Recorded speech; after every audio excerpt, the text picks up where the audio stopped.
He walked in undercover to feel the soul of his restaurant and walked out wondering if it even had one left. They say if you want the truth, watch how people treat someone they think can't do anything for them. That thought echoed in Darius Ellington's mind as he stepped out of his car and looked up at the green and yellow neon sign above the front door, Ellie's Grill.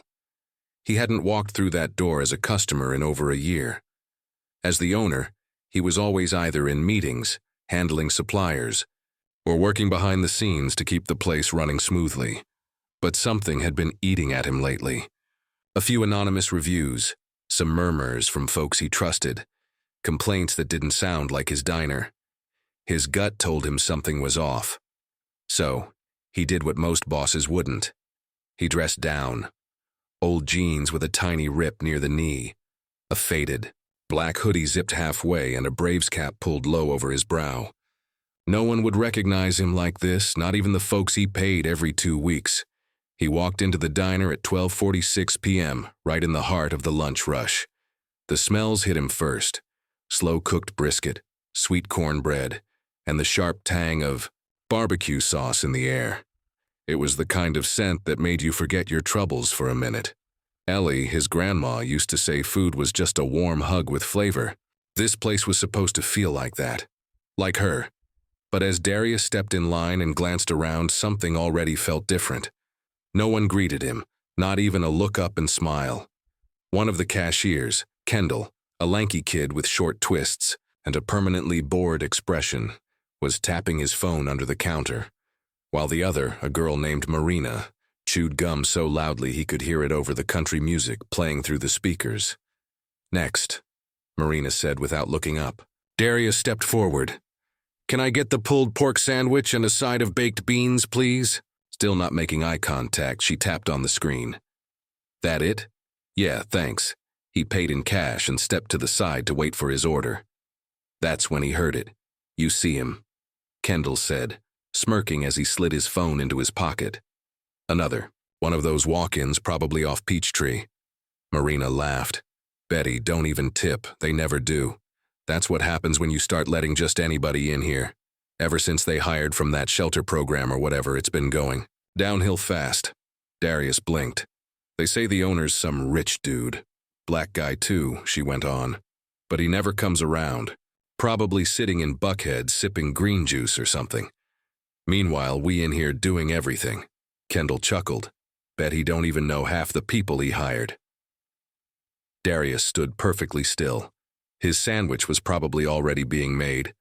The back, but he didn't move. They didn't recognize him, not a flicker of familiarity. He should have been angry. He was angry. But under that heat was something colder, something deeper. Disappointment. This place, this home, meant something to him. Ellie's Grill wasn't just about ribs and cornbread. It was about giving folks a shot. Folks who'd been ignored or locked out like he had been once. But now it sounded like the people wearing his name on their uniforms didn't believe in the very heart of the place. He looked around. An older man in a suit sat near the window, frowning at his drink. A young mother tried to calm her toddler as she waited for a server who hadn't checked in for 10 minutes. There was no laughter, no warmth. Ellie wouldn't have recognized this place.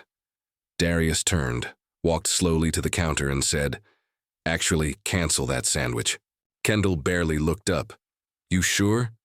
"Yeah," Darius replied, his voice flat. "Lost my appetite." Then he walked out, pulled the door closed behind him, and sat in his car, staring at the steering wheel. The air felt heavy. His fingers tapped a slow rhythm on the dashboard. He wasn't sure what hurt more, the fact that they didn't know him or the fact that they didn't care. But he wasn't done, not even close. He had to see just how deep this problem ran, and it was time to listen before he spoke. Darius didn't drive off right away. He leaned back in the driver's seat, the engine still quiet, his hoodie bunched up against the headrest. The words were still fresh in his ears, that lazy mockery, that carelessness. It wasn't just what they said, it was how easily they said it, like they'd done it before. He watched through the windshield as customers came and went. A teenager in a school uniform, a construction worker brushing dust off his boots, a couple arguing softly as they slid into a booth. This wasn't just any diner. This was his grandmother's, name glowing above the door. And somehow that light didn't mean anything to the people inside anymore. 10 minutes passed, then 15. Eventually, he stepped out, walked down the street, grabbed a coffee from the gas station on the corner, and came back around to the alley behind the restaurant. No cameras back there, just a beat-up steel door where the cooks took smoke breaks, and right above it a cracked open kitchen window. That's when he heard more. Inside, someone was laughing, a deep, chesty laugh. Big Reggie, the grill master. Darius recognized that laugh from years ago when he'd hired Reggie after a halfway house recommendation. Reggie had been down bad, but he worked hard and turned his whole life around. He even mentored the younger kitchen guys. "Now I'm telling you, man," Kendall's voice rang out again. "He ain't never coming back. If he does, he'll probably just walk in all fancy, act like he invented gumbo or something." Laughter. "Yeah," Marina added. "Mr. Ghost Boss, that's what I call him. Got his little picture on the wall, but he don't show his face. What kind of boss runs a joint like that?" Reggie didn't laugh. Instead, Darius heard a chair creak. "You all know he started this place with like $200 and a smoker in his driveway, right?" Reggie said low and steady. "Yeah, so," Marina shot back. "So watch your mouth," Reggie muttered. "This ain't just a job for some folks. Some of us remember what this place used to mean." A long silence. Kendall scoffed. "Man, relax. You act like he died or something. I'm just saying, if he don't care enough to show up, why should we care more than we have to?" Reggie exhaled loud enough to be heard through the window. "Keep talking like that and you'll find out real quick why folks don't stick around here," he said. Respect goes both ways. Darius stepped back from the wall. He didn't know whether to be proud of Reggie or ashamed that Kendall and Marina had slipped through the cracks in the first place. Where had he gone wrong? When did being hands-off become being absent? He remembered Ellie's words. Words she used to repeat while stirring pots of greens in a tiny kitchen in Mon, Georgia. "You can't plant a garden and forget to water it, baby. Don't matter how good the seeds are." He'd hired good people, but he'd left them unsupervised, without guidance, without accountability, without him. And maybe that was worse than being a bad boss, being invisible. But before he made any decisions, he needed to hear more, see more. That night, Darius sent out a group message to the full staff. "Team meeting tomorrow morning at 9 a.m. Attendance is required. No exceptions, no explanation, no emojis, just enough to rattle them." Then he booked a hotel just outside Marietta, away from his regular spots, and sat at a corner table with a notepad, scribbling down every detail he could remember. Tomorrow wasn't about firing anybody. Not yet. It was about something bigger. Fixing the soul of the place. But to do that, he had to face the people who were poisoning it, and the ones trying to save it. And he had to do it without the hoodie. The next morning came fast. Darius barely slept. Not because of nerves, but because his mind wouldn't shut off. Every moment from the day before replayed on a loop. Marina's gumsing mockery, Kendall's smug tone, and Reggie trying to hold the line on a ship slowly drifting. At 8:47 a.m., Darius sat outside the diner in a parked car again. This time, no hoodie, no disguise. Just a charcoal blazer over a clean button-down jeans and boots. His usual look when he dropped by before the pandemic changed everything. From the car, he watched as each employee showed up one by one. Marina late, phone in hand, barely glancing up from the screen. Kendall laughing to himself, probably at some meme. Earbuds in. Reggie, first one in, already unlocking the side door with a key that Darius had given him personally. Then others, 2 dishwashers, 3 waitresses, a cook named Charisse, who Darius had hired after she finished culinary school and couldn't get a chance anywhere else. He waited until the clock hit 9:02, then opened the car door and stepped out, heads turned. The first to spot him was Charisse. Her eyebrows shot up. Then Reggie. His eyes locked with Darius's, and the man gave a barely there nod. Respectful, familiar. But Marina and Kendall, they froze like someone had pulled the plug on their voices.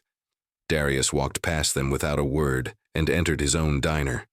Inside, the staff had gathered near the front booths, awkwardly spaced out, unsure if they should sit or stand.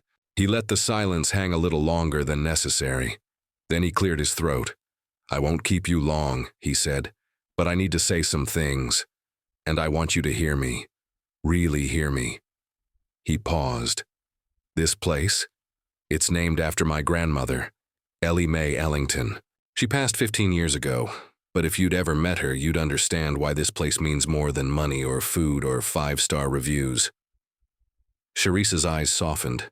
Reggie stood straighter.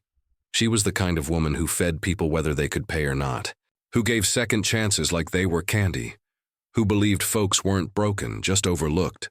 He scanned the room. Marina stared down at her sneakers. Kendall looked like he wanted to be anywhere else. "When I started Ellie's Grill, I wanted to build her kitchen at scale, a place where people could eat, work, laugh, and feel like they belonged." He stepped forward, but yesterday I walked in and didn't recognize what I built. That got their attention. "I came in dressed down, ordered a sandwich, stood right there," he said, pointing to the spot. "And I heard 2 employees talking about the man who supposedly owns this place, saying he don't show up, saying he don't care, talking about new hires like they're trash. He didn't have to say their names, the entire room knew. I heard it all. And I walked out without my sandwich, without raising my voice because I needed to understand what went wrong." He looked directly at Marina, then Kendall. "I own this place. I built it with scraped knees and borrowed money, but somewhere along the way I let things slide. I stopped showing up. That's on me." He took a breath. "But that disrespect, that carelessness, that's on you." The room was still. The kind of still that happens when the truth sits heavy in the middle, and no one can dodge it. Nobody moved.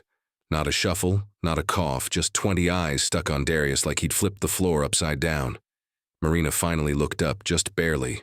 Her face had that half-smile people wear when they know they messed up, but don't want to admit it yet. Kendall leaned back against the counter, arms folded, expression tight. He was trying to play it cool, but his foot tapped faster than he probably realized. Darius stepped closer to the middle of the room. "I'm not here to yell," he said calmly. "But I am here to fix this." He glanced at Reggie.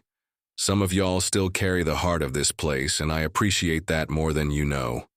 Others," he turned to the rest, "you've been clocking in, grabbing paychecks, and treating this place like it's beneath you. That ends now."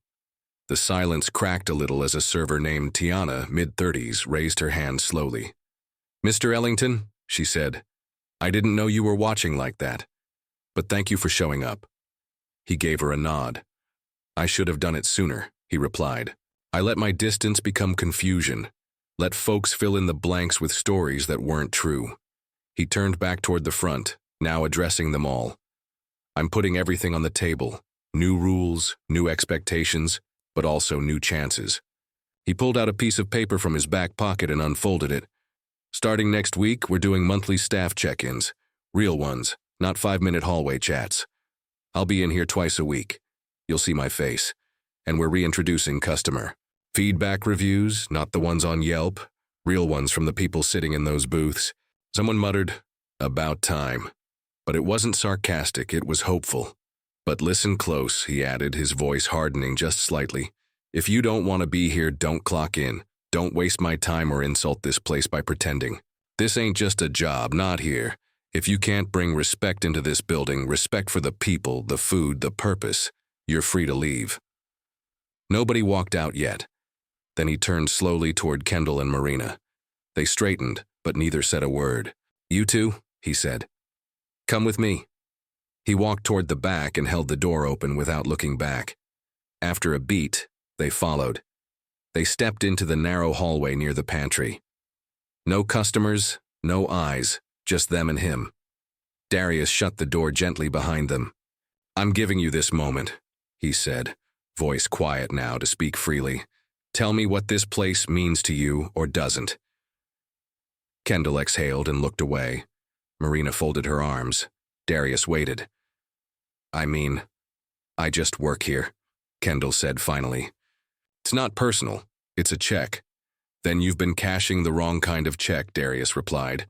Because this place was never just about food. Marina looked at him.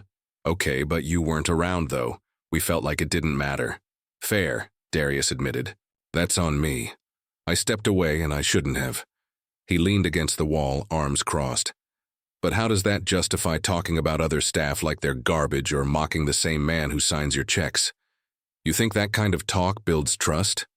Marina looked down. No, she said quietly. Kendall didn't say anything. Darius continued. I'm not firing you, not today. Because maybe what this place needs isn't fewer people, but better ones. Ones who learn, ones who grow. He pointed to the kitchen door. But you've got one shot to prove you belong. That starts now. Show me you care. Not with words, with how you treat people.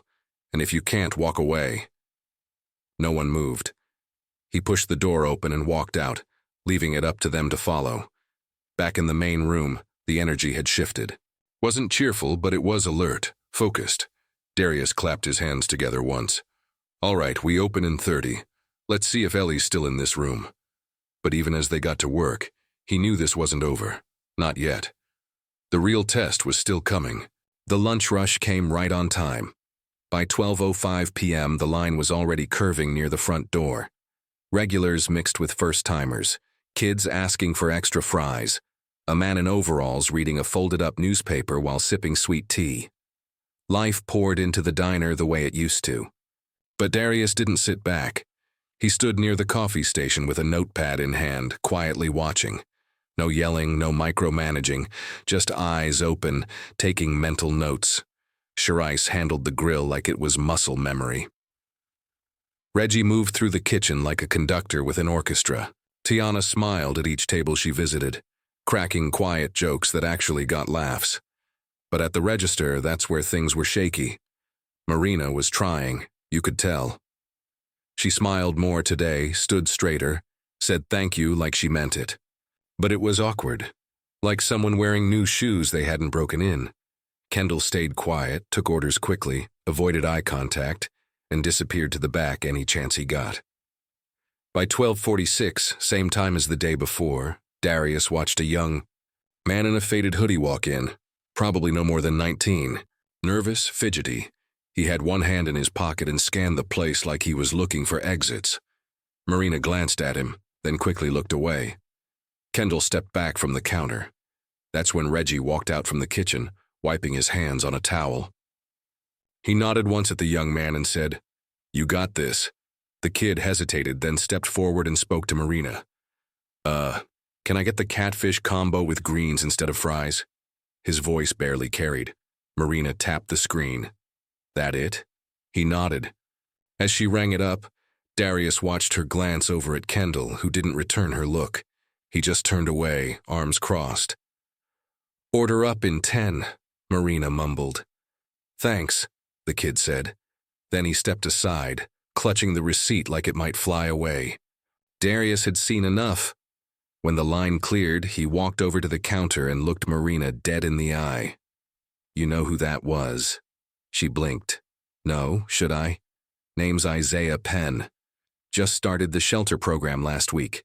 Came here on recommendation." Marina's mouth opened slightly. "Oh, he's not dangerous, he's not broken. He's just trying to start over like a lot of people who've worked here." He waited. Marina's face changed. Not dramatically, but just enough. A flicker of guilt. Maybe understanding. "He looked like he wanted to disappear," she said softly. Darius nodded. "That's how most people feel when the world makes them feel small." She looked down. "I'm sorry. I mean it." "I know," he said. "But don't say it to me.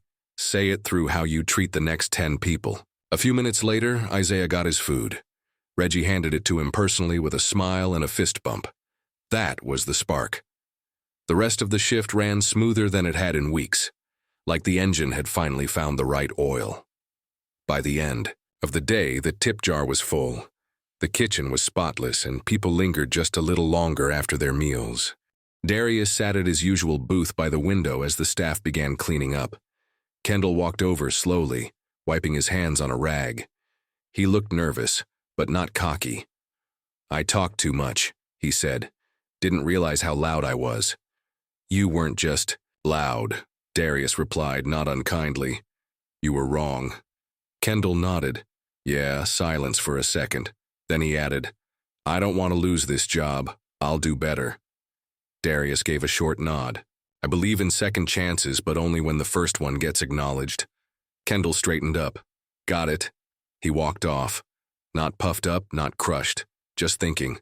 The culture wasn't fixed, but today it had cracked open and light was finally starting to come through. The next morning, Darius was back before sunrise. He stood alone in the quiet kitchen, coffee cup in hand, staring at a worn photo pinned to the corkboard above the prep table. It was his grandmother, Ellie, in her favorite church hat, arms crossed, smiling with that tough, loving look that told you she didn't play, but she still had your back. He whispered out loud, I almost lost this place, Grandma. Then he turned on the lights. By 8 a.m., the smell of bacon and biscuit dough drifted into the air. He'd asked the team to meet again, no surprise this time, just to check in before breakfast service. They gathered in the main dining room, sitting on booze, leaning on counters. The atmosphere was lighter than it had been all week. Darius stepped forward. I want to thank y'all for yesterday. That was the first time in a while this place felt like it used to. A few heads nodded. Reggie smiled quietly from the back. But one day doesn't fix everything, he added.